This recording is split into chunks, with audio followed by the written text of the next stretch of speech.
Well, good morning, church. How's everybody doing this morning?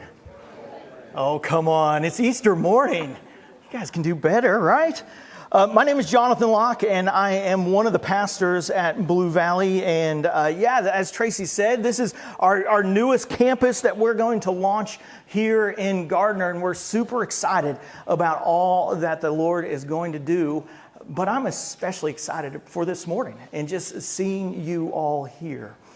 So several years back, I remember watching an interview with Tom Brady. Everybody knows who Tom Brady is, right? All right, okay, so very good. Well, it was a 60 Minutes that show. It was an interview and it was a conversation with him about his success on and off the field. But what he said about his satisfaction in life surprised everyone.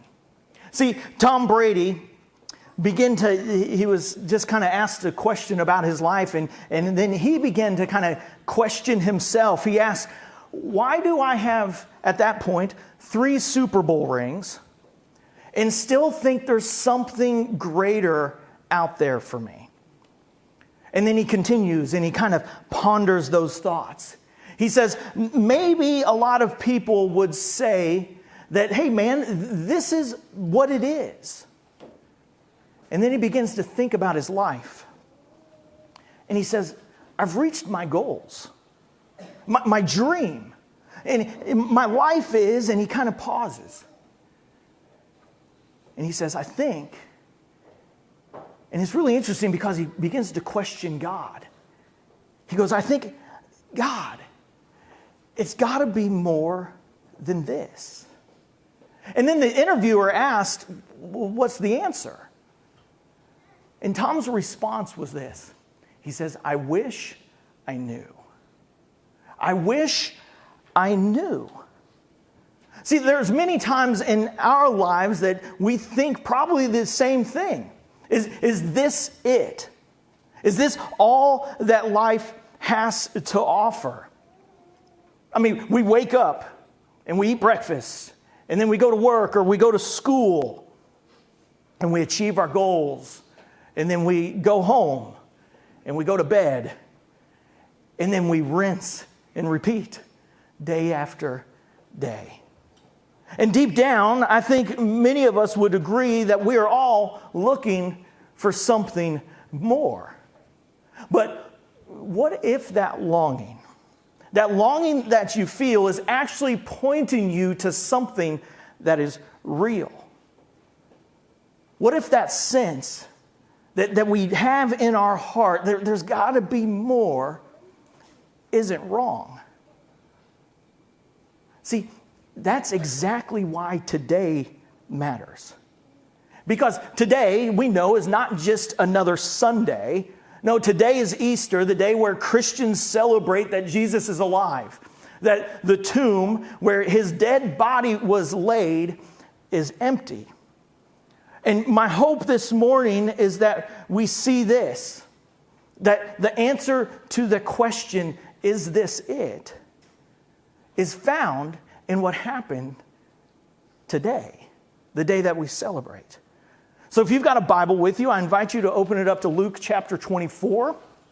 If you don't have a Bible and would like one, we have several back there on the table back there, and we'd love for you to grab one of those, take it home with you if you need one. But Luke chapter 24 is where we will spend our time this morning to answer that question. Is this all it is? So the section that we're going to read starts with the women going to the tomb. And these women, and then later the disciples of Jesus, what we want to see and notice is that they're just kind of living their normal cycle. They're living just their day that day. They woke up, they're getting ready for the day and doing just their normal activities. But what happens next in their life completely changes everything, and not just their life, but it also changes our life as well. So today we're going to walk through these truths, and what I want us to do is just hold on to one. All right, so we have one truth that I want us to walk away with this morning, and that is this, is that a living Jesus changes everything. A living Jesus changes everything. So let's dive in. Luke begins with early in the morning. He says, but on the first day of the week, at early dawn, they went to the tomb, taking the spices they had prepared. So first we got to answer the question, who's the they? Well, the they, if you jump down to verse 10 in that same chapter, it says, now it was Mary Magdalene and Joanna and Mary, the mother of James, and the other women. So that's who they were, but they were going to the tomb. Why were they going to the tomb? Well, Jesus died late in the afternoon on Friday, just before the start of the Sabbath, which the Sabbath was the day of rest, right? And so, which started at sundown. So according to Jewish law and customs, work, including burial preparation, had to be stopped when the Sabbath began. And the burial customs would have been something like this. The body would have had to been washed, anointed with oils and spices, and then carefully wrapped. But because the time that they had was not much, it's likely that all of those things that needed to be done on Friday were left incomplete. So the women, they came then on Sunday to finish the work.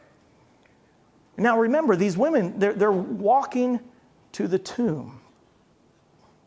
And remember, for them, it's just another day. So what are they expecting? When they arrive to the tomb, what are they expecting? Well, they're expecting death. They're expecting to see a body. Because they had watched Jesus die, they had seen the cross and the brutality of the Roman execution. So they're going through their normal activities, and they bring spices for the burial, but they also come grieving. But when they arrive at the tomb, look at verse 2. It says, they found the stone rolled away from the tomb. So in the first century, tombs were often caves or cutouts into the side of mountains or large rocks. And so there was a large stone that would have been rolled in front of the entrance to seal it. And actually, other scriptures point to say it's a huge stone because they did not want anybody to come and take the body of Jesus or keep animals out or keep people from robbing the grave. And then in Mark 16, we're told that the women, as they're walking to the tomb, they begin to ask, who's going to roll this stone away for us? Because we don't have the strength to do it on our own. So they knew that, hey, we've got a problem when we get there. But they arrive and the stone is already rolled away. So what are their first thoughts? I mean, think of it yourself. You come and you see the stone rolled away. You're thinking, well, somebody's already been here. Somebody's already come. So Luke tells us in the next verse that they were perplexed. And that word perplexed is deeper than just they were confused. No, it carries the idea of completely at a loss. They're mentally stuck. They couldn't make sense of what's happening. This is the idea that, hey, something's wrong, but I don't know how to explain it.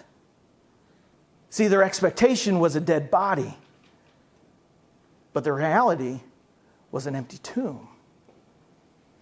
They have no framework yet of the resurrection, so they're not celebrating.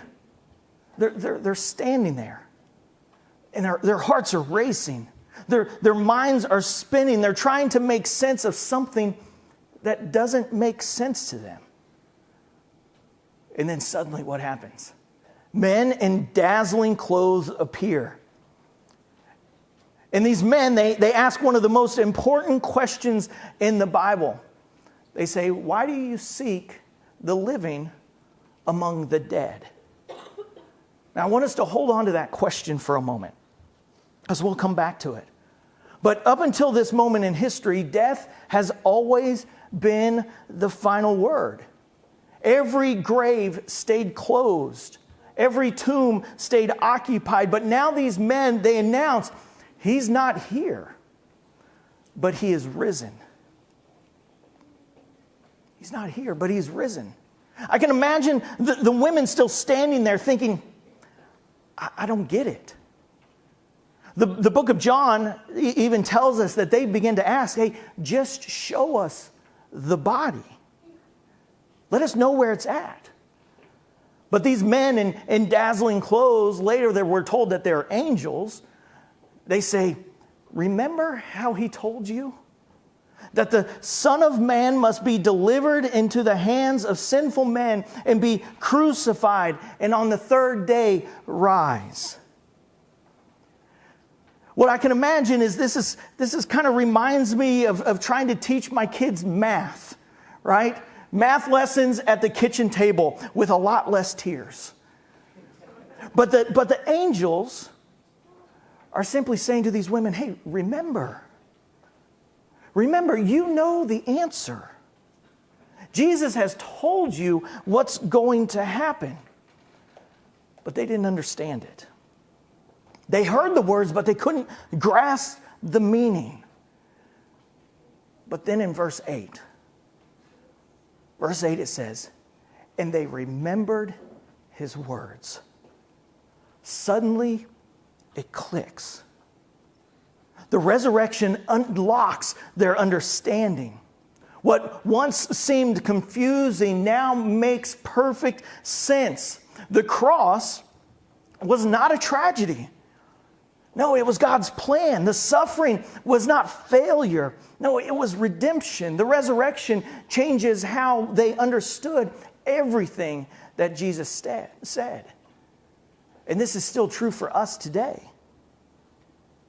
The resurrection is the key that unlocks the whole Bible. See, without the resurrection, the promises of God seem incomplete. The cross seems like defeat. The gospel seems unfinished. But because Jesus is alive, the entire story of the Bible comes together.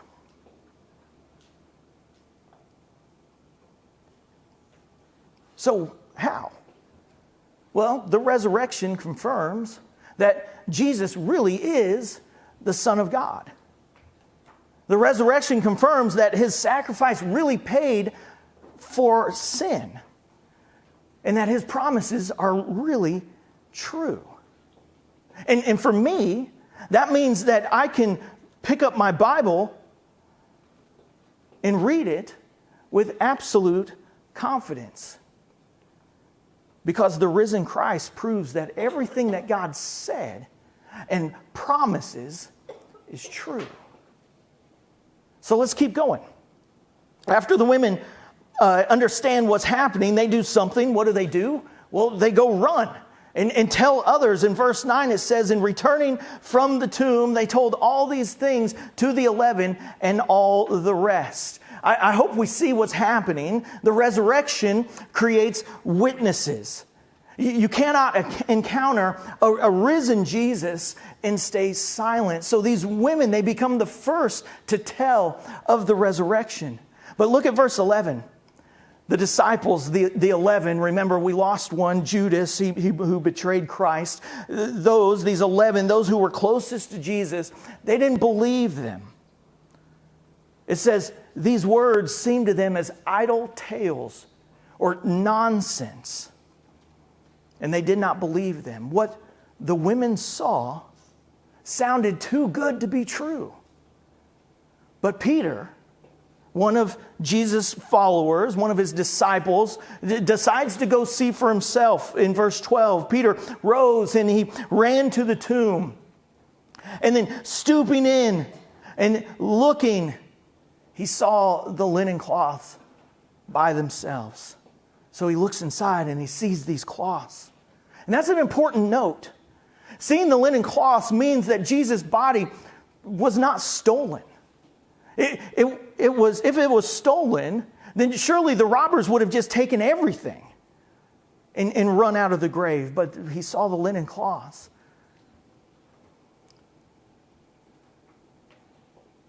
So what happens next? He went home, marveling at what had happened. Marveling is the kind of reaction where you're thinking, I know something incredible has just happened. I just don't fully get it. So Peter's not standing up saying, he is risen. No, he's walking away thinking, what just happened?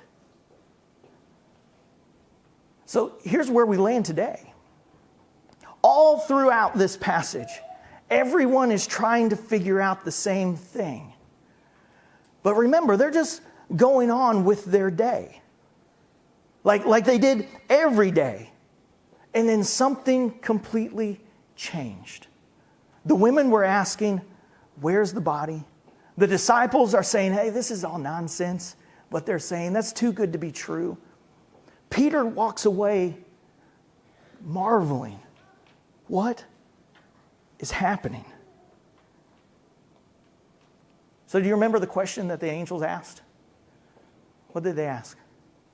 Why do you seek the living among the dead?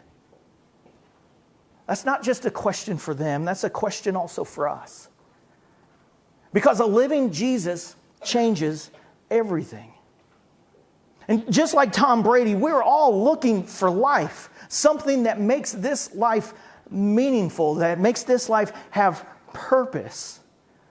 But many times, we look for life in things that cannot give it. We look for peace in success. But we all know that one bad diagnosis can steal that peace. We look for identity in what others think about us. We look for hope in relationships. We look for meaning in achievement. And we keep going back to tombs filled with dead things, expecting them to give us life. And they never do. But Easter in the empty tomb declares something completely different. That life, true life, is a life that can be filled with hope and peace and joy and meaning and purpose. And that life can only be found in a living Jesus. In the book of John, chapter 10, verse 10, Jesus says this. He says, I have come that they may have life and have it abundantly. And this is the life that the empty tomb points us to. And it's a life that cannot be taken away. It's a life that's bigger than failure. It's a life that's stronger than our sin. It's a life that death cannot touch. But here's the problem that we all face. We all think that this life is about us.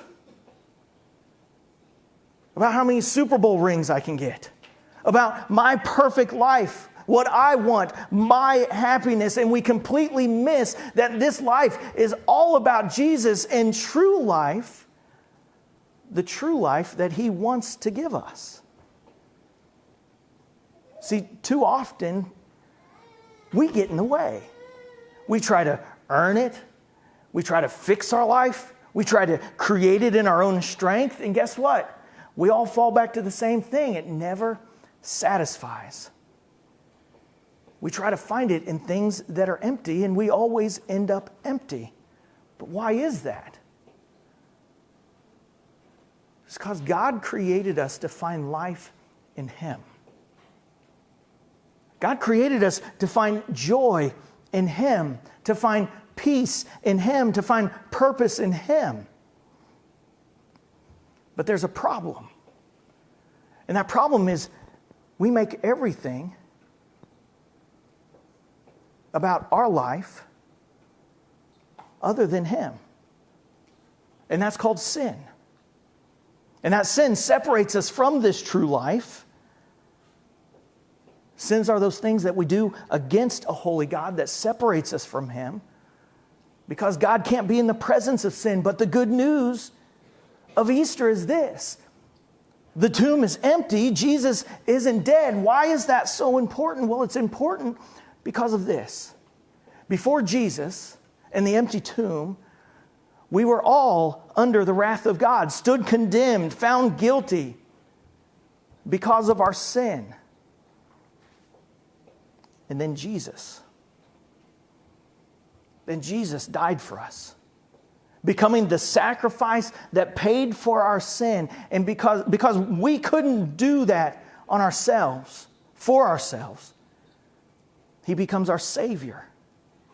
A Savior who died in our place, taking the punishment that we deserve for our sin. And then he rose again. And that resurrection is important because it's proving that our debt of sin is paid for.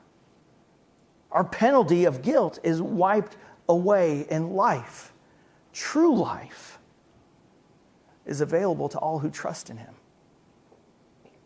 And that is why we celebrate Easter, in the life that the Lord desires to give each and every one of us. So let's do this. Let's take a moment and bow our heads before the Lord.